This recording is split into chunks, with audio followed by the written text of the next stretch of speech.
8 de mayo de 1945, millones celebraban en Londres, Nueva York y Moscú.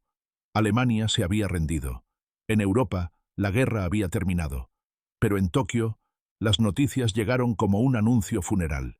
Para el amanecer del 9 de mayo, no había duda. La Alemania nazi, el aliado de Japón, había dejado de existir. En el sótano del Palacio Imperial, 6 hombres se reunieron. El Consejo Supremo para la Dirección de la Guerra. Estos hombres tenían el destino de Japón en sus manos. El primer ministro Suzuki, el ministro de Relaciones Exteriores Togo, el ministro de Guerra Anami, el ministro de Marina Yonai y los jefes del Estado Mayor. Habían sabido que este momento llegaría, pero saber y experimentar son cosas diferentes. Japón estaba solo. Suzuki habló primero. La posición oficial debe ser clara. Japón continuaría la lucha. La rendición de Alemania no cambiaba nada. Las circunstancias de Japón diferían fundamentalmente. Japón era una fortaleza insular protegida por el mar, defendida por 100 millones de súbditos listos para morir por el emperador. Alemania había sido aplastada entre 2 ejércitos masivos. Japón solo enfrentaba invasión desde el mar, que podía ser repelida. Este era el mensaje que iría a los periódicos y emisoras de radio. Calmado, resuelto, inquebrantable. Pero en ese búnker, los 6 hombres conocían la aritmética de su situación. Y la aritmética no se dobla a la voluntad. Togo dejó su pluma. Durante meses, Japón había perseguido una estrategia basada en una suposición, que Alemania podría negociar algún armisticio, permitiendo a Japón buscar términos de paz mediados. La Unión Soviética podría servir como intermediaria. Esa suposición ahora era ceniza. La Unión Soviética había denunciado su pacto con Japón. Stalin había prometido en Yalta que entraría en la guerra contra Japón dentro de 90 días tras la rendición alemana. Eso significaba agosto. Togo cortó el aire como una cuchilla. Japón ahora enfrentaba el poder combinado de Estados Unidos, Gran Bretaña, China y pronto la Unión Soviética. Solo, sin aliados, sin recursos, sin esperanza de mediación. El puño de Anami golpeó la mesa. Esta charla derrotista era lo que el enemigo quería. Alemania había sido débil. Japón era diferente. Japón tenía el espíritu Yamato. Los estadounidenses tenían estómagos blandos para las bajas. Una batalla decisiva y Washington negociaría. 100 millones de japoneses se convertirían en soldados. Yonai escuchó con la expresión de un hombre observando a un amigo negar un diagnóstico terminal. Entendía los números. La Armada Imperial ahora existía en papel. Los estadounidenses habían hundido los portaaviones, acorazados y cruceros. El Yamato había sido enviado en misión suicida a Okinawa y descansaba en el fondo del océano. Okinawa aún rugía a 350 millas al sur. Debía demostrar determinación japonesa. En cambio, demostraba poderío estadounidense. Los estadounidenses seguían viniendo. Ellos podían reemplazar pérdidas. Japón no. La reunión continuó 3 horas sin resolver nada. Después, Suzuki se dirigió al emperador. Hirohito tenía 44 años, atrapado en la maquinaria de la guerra. Suzuki habló cuidadosamente. La posición oficial era necesaria para la moral, pero su majestad debería entender la realidad.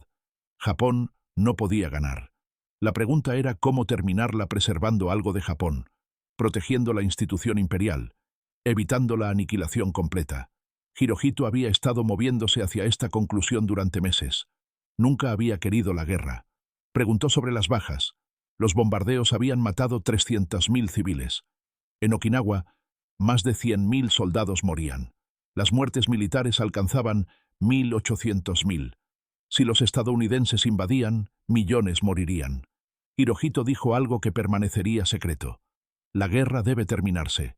Encuentren una forma, pero encontrarla sería casi imposible. Los militares controlaban el gobierno. Cualquier sugerencia de rendición desencadenaría un golpe. Incluso el emperador no podía simplemente ordenar la rendición. Los militares se negarían. Continuarían la guerra en su nombre. El mensaje salió el 9 de mayo. Los periódicos lo imprimieron bajo titulares que minimizaban el colapso alemán. Alemania cesa hostilidades, como si fuera una pausa temporal. El artículo enfatizaba que la situación de Japón difería completamente. En las calles, la gente leyó con emociones encontradas. Algunos sintieron conmoción. Alemania había parecido invencible. Ahora esa alianza era una cadena atada a un cadáver. Otros sintieron alivio. Quizás ahora la guerra terminaría. Esta esperanza era ingenua, y algunos no sintieron nada. Estaban demasiado hambrientos, demasiado cansados. La rendición alemana era solo otra mala noticia. Los bombardeos continuaban. Hijos y esposos seguían muriendo. Los oficiales de inteligencia entendían las implicaciones. Habían visto lo que sucedió a ciudades alemanas bajo bombardeo. Dresde, Hamburgo, Berlín. Ahora los B-29 hacían lo mismo a ciudades japonesas. Tokio había sido quemada en marzo. 100.000 muertos en una noche. Osaka, Nagoya, Kobe, Yokohama, todas habían sufrido bombardeos incendiarios. Los estadounidenses destruían sistemáticamente los centros urbanos, y Japón no tenía forma de detenerlos. Un oficial compiló un informe devastador. La flota mercante estaba reducida al 10%. Sin barcos, Japón no podía importar petróleo, hierro, arroz. Las islas estaban siendo estranguladas. La producción de aviones había colapsado. El entrenamiento de pilotos había sido cortado. La estrategia kamikaze consumía pilotos y aviones por resultados marginales. El gobierno intentó acercarse a la Unión Soviética, esperando que Stalin mediara. Togo envió mensajes sugiriendo concesiones. Las respuestas fueron frías. Stalin planeaba invadir Manchuria. Mientras tanto, Okinawa avanzaba hacia su conclusión. Para fines de junio, más de 100.000 soldados japoneses habían muerto. Los estadounidenses habían sufrido 50.000 bajas, pero habían ganado. La lección era clara. Las fuerzas japonesas habían sido aniquiladas. Los estadounidenses habían pagado un precio alto, pero seguían viniendo. Pero el liderazgo militar concluyó que su estrategia funcionaba. En julio, los líderes aliados se reunieron en Potsdam. Emitieron una declaración exigiendo rendición incondicional, advirtiendo destrucción total. La declaración no mencionaba el destino del emperador, lo único que los líderes japoneses querían saber. El 6 de agosto, un B-29 dejó caer una bomba sobre Hiroshima. La ciudad se desvaneció en un destello más brillante que el sol. 70.000 personas murieron instantáneamente. Era una bomba atómica. 3 días después, otra bomba destruyó Nagasaki. Más de 150.000 murieron en segundos. Y el 9 de agosto, la Unión Soviética invadió Manchuria. 1,5 millones de tropas soviéticas destruyeron al ejército japonés en días. El emperador intervino. El 10 de agosto, dijo que la guerra debía terminar. Los militares resistieron.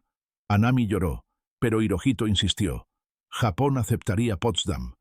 Oficiales intentaron un golpe la noche del 14 de agosto. Fracasaron. El 15 de agosto, la voz de Hirohito crepitó en todo Japón. La primera vez que la mayoría había escuchado a su emperador. Anunció que la guerra había terminado, que Japón soportaría lo insoportable, que había llegado el momento de aceptar la paz. La guerra que había comenzado con sueños de imperio terminó en fuego atómico y rendición incondicional. La caída de Alemania en mayo había marcado el comienzo del fin. Los 3 meses que siguieron fueron un colapso en cámara lenta, una nación negándose a reconocer la realidad hasta que se volvió imposible de negar. Al final, lo que el alto mando dijo fue menos importante que lo que hicieron.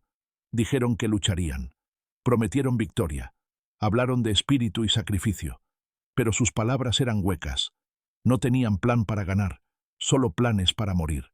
Y cuando la muerte se volvió demasiado, cuando las armas atómicas y la invasión soviética hicieron que la resistencia no fuera heroica sino inútil, finalmente aceptaron lo que deberían haber entendido en mayo, que la guerra estaba perdida, había estado perdida durante años, y que cada día de lucha simplemente agregaba a la catástrofe. Z.